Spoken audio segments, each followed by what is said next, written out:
No vídeo de hoje vamos falar de Jales Machado, que teve uma queda aí de 40% em um ano. Então foi uma queda bem importante, tá?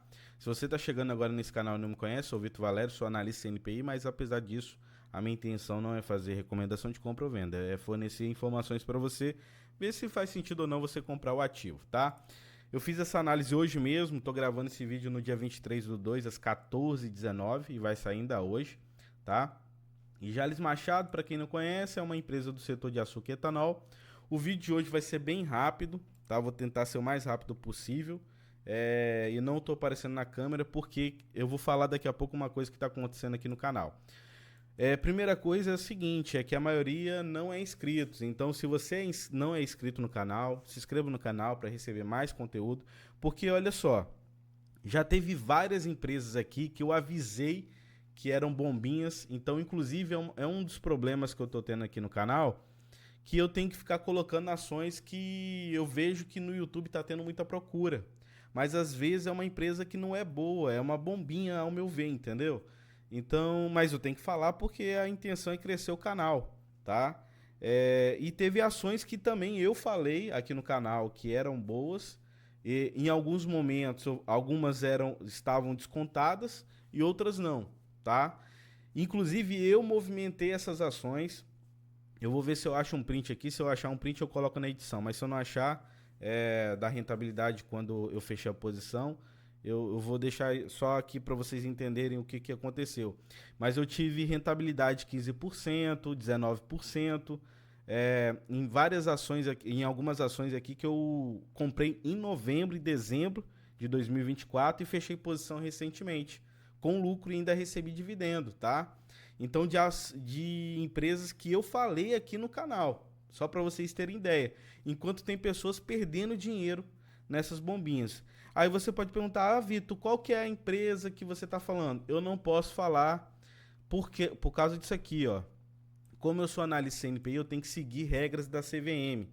E uma das regras é essa daqui, ó, que está na lei, ó, sobre a ação do analista. Ó. Negociar diretamente ou indiretamente em nome próprio ou de terceiros valores mobiliários objeto dos relatórios de análise que elabore ou derivativos lastreados em tais valores mobiliários por um período de 30 dias anteriores e 5 dias posteriores à divulgação.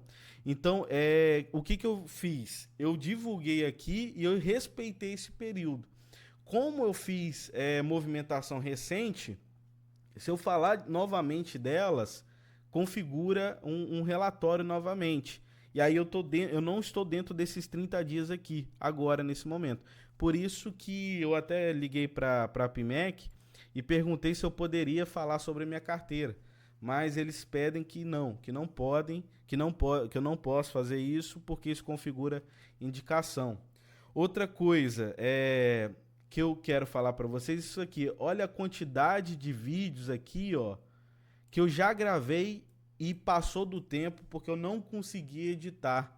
Esse canal aqui, eu tô querendo monetizar ele para poder chamar pessoas para poder formar uma equipe de edição e investigar também, jogar no YouTube e ver o que tá dando view, porque a minha intenção é crescer o canal, tá? Porque eu sou analista, sou investidor e eu também sou médico, então, assim, o meu horário é bem puxado, tá?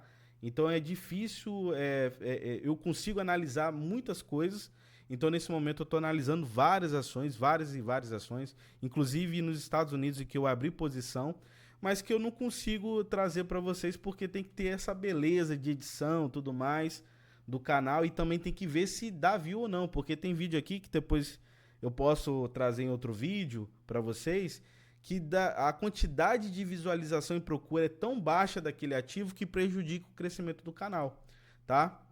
Outra coisa, olha só qual que é a monetização desse canal mensal, US$ 19. Então o canal ele não consegue pagar nem um editor. Então aqui eu tenho que fazer tudo, tá? Desde edição, procura. Agora a parte de análise para mim é a melhor parte, é o que eu consigo fazer no meu dia a dia, até como investidor mesmo.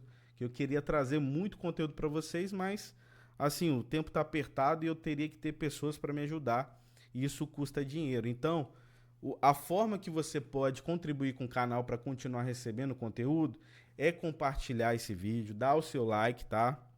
porque assim você ajuda o canal, tá? Então não vai custar nada para você. Agora, se você quer ajudar com a parte financeira, temos a nossa área de membros. Inclusive, eu gravei vídeos lá onde eu falei 4 ações de uma matéria que fala sobre 4 ações de Warren Buffett para comprar. E aí eu analisei para ver se de fato valia a pena ou não comprar, porque era uma notícia lá dos Estados Unidos. E também, ó, no dia 16 eu já tinha comparado Raizen, Jalles Machado e São Martinho e falei qual que era melhor e eu fiz o valuation da que eu falei que era melhor, tá?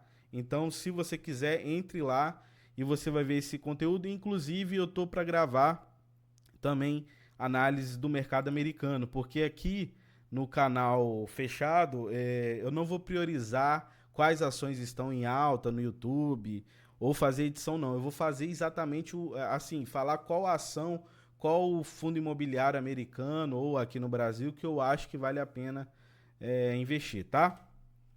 Então, depois dessa mensagem gigantesca, vamos partir para a análise aqui da Jalles Machado. A Jalles Machado divulgou recentemente os seus resultados e aí veio prejuízo, né? E aí a gente pode perceber que a receita da empresa veio crescendo com um crescimento anual composto de 23,4%, se for considerar o TTM, mas se for considerar de 2023 para trás, os últimos 5 anos, seria um crescimento de 18,31%. Só que qual foi o problema? É que a despesa cresceu muito mais, deixando aqui prejuízo nesse momento, tá? Então esse está sendo o problema da Jalles Machado nesse momento. Outro problema é o endividamento, ó. A empresa aumentou seu endividamento recentemente, tá? Já era moderado o endividamento, mas deu um aumento. Indicadores de liquidez, a corrente seca boas, acima de 1, já geral abaixo de 1, né, mostrando que tem aqui uma dificuldade de honrar com os compromissos de longo prazo, impactado principalmente pela alta imobilização do PL, ou seja, tem muito dinheiro agarrado em ativos imobilizados. Sobre margens, margem bruta e operacional, eu considero que são margens até que boas, tá? Mostrando que a empresa consegue extrair da sua produção e operação, só que a margem líquida está negativa. Isso é horrível, né? Nesse momento, né? Então, eu tô falando assim, Vitor, por que você está falando que é horrível? Porque tem pessoas que pegam um pedaço do vídeo só e aí ela já quer comprar e acha que é bom. Não, nesse momento tá ruim mesmo a margem líquida da empresa, tá negativo, tá? Então eu vou pontuar pontos positivos e negativos da empresa, tá? Então, mas veja o contexto geral. Então essa margem líquida negativa é por conta de prejuízo. Outro problema que eu vi na empresa é que o ciclo de caixa dela é muito longo, 281 dias. E isso impactado principalmente, ó, coloquei aqui em vermelho, o prazo médio de estocagem da empresa. E ela aumentou recentemente no TTM o prazo médio de estocagem. Isso a gente vai ver que ela colocou no ITR do terceiro TRI de 2025 essa explicação, tá? E aqui tá as explicações de alguns pontos que estavam lá no ITR da empresa, né? Que é exatamente no site oficial do RI tava esse ITR aqui. Primeira coisa é que eles colocaram o resultado líquido negativo, com prejuízo devido ao efeito contábil negativo da marcação a mercado do swap de dívida, tá? Que acontece? A empresa ela faz manobras de hedge, que basicamente é uma manobra de proteção. Então, tem aqui a parte de câmbio, tem a parte do açúcar e tem a parte financeira também aqui do swap de dívida, tá?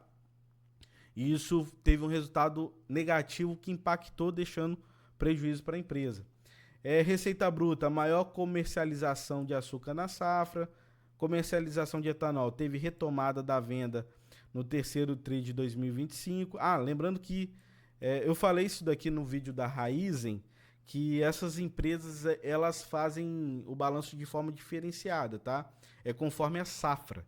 Então, em vez de colocar aqui quarto TRI de 2024, como grande parte das empresas colocariam, eles colocaram o terceiro TRI de 2025, tá? Aqui a parte do estoque, ó, 1% superior à safra anterior impacto dos hedges e derivativos, efeito negativo acumulado, itens afetados, açúcar, câmbio e dívida, tá? Comentário da administração sobre o desempenho. Contexto do mercado, qual que foi? O trimestre foi marcado por desafios e oportunidades no mercado de açúcar e etanol, tá? O cenário de preço favoreceu a comercialização do açúcar, enquanto o etanol registrou um aumento significativo no valor de venda. Impacto da volatilidade cambial e dos instrumentos financeiros derivativos foi significativo, né? Então, deixando aqui um resultado negativo, né? Então, destaques operacionais, na parte do açúcar, a receita bruta aumentou 43,4%, impulsionado pela valorização do preço de venda e maior volume exportado. Estratégia da empresa foi manter estoques, aqui ó, a explicação do prazo médio de estocagem alto, ó. A estratégia dela foi manter estoques e vender em momentos estratégicos, aproveitando preços elevados. Então isso aqui pode ser benéfico, tá? Mas eu vejo também como risco, porque se de algum momento for impactado negativamente isso daqui, como ela está com alto estoque, ela pressiona muito o capital de giro pelo ciclo longo de caixa, né? E também pode ser impactado pela desvalorização, alguma coisa aqui que aconteça de forma negativa, impactar o resultado financeiro, igual aconteceu agora recentemente, né? Etanol, retomada da comercialização do etanol hidratado, estratégia de armazenamento do etanol para venda no momento oportuno, ou seja, novamente isso aumenta o prazo médio de estocagem. Sobre a parte de gestão de caixa e endividamento, o endividamento bruto a companhia cresceu devido à captação de novos financiamentos, impacto da marcação a mercado. Quais são os principais fatores? Estão aqui, se quiser dar uma parada aí, tira um print, né, do que aconteceu, mas foi em relação à valorização do real frente ao dólar, impactando aqui contratos de hedge cambial e tudo mais, né? Projeção e expectativas. A empresa mantém perspectivas positivas para os próximos trimestres, apostando na continuidade da recuperação dos preços do etanol e do açúcar. Investimentos estratégicos continuam sendo aqui realizados para expandir a capacidade produtiva e melhorar a eficiência operacional. E a estratégia de mitigação de riscos cambiais e do mercado continuará sendo ajustada para reduzir impactos futuros. E aí, quais são os pontos negativos do que teve no ITR? Então, aqui está o resumo. Prejuízo líquido no trimestre. Qual o impacto disso? Redução da confiança do investidor. Efeito negativo da marcação ao mercado, tudo aí se você quiser dar uma olhada também, tá? E ler com calma. Aqui tá os pontos positivos, né? O resumo de tudo, se quiser dar uma olhada aí também com calma. E aí qual que é a conclusão disso tudo? Receita crescente, mas as despesas aumentaram muito ao ponto de deixar prejuízo no TTM para a empresa, endividamento alto, mas conforme o que a empresa colocou, a dívida líquida sobre a EBITDA está controlada nesse momento. A liquidez corrente e seca são boas, mas a geral é menor do que 1, impactada aqui por causa da alta imobilização do PL, né? Então prejudicando a capacidade de honrar com compromisso de longo prazo, mas de curto e médio prazo está ok. Margem bruta e operacionais são boas, mostrando que a empresa retira bem da sua produção e da sua operação, mas a margem líquida negativa mostrando problema com a gestão financeira, né? Conforme a empresa explicou ali sobre a questão do hedge. Ciclo de caixa, ao meu ver, muito longo, principalmente pelo alto prazo médio de estocagem. A empresa vem fazendo isso, tá, por longo tempo, mas é a estratégia da empresa. Então a empresa ela só tem que ter muita atenção com essa questão de capital de giro da empresa, o que pode ser pressionado, né? Então tudo mais. Mas ela pode sim fazer dessa forma e aí sempre tomar cuidado com isso. Então você, como investidor, sempre tem que estar olhando como é que está o capital de giro da empresa, endividamento e tudo mais. A empresa se trata de uma small cap, né? Então isso traz aí um risco maior, porque quando a empresa é uma small cap, investidores lá de fora não ficam tão de olho assim como em uma blue chip. Então isso pode ter, vamos dizer assim, uma demanda menor do papel, tá?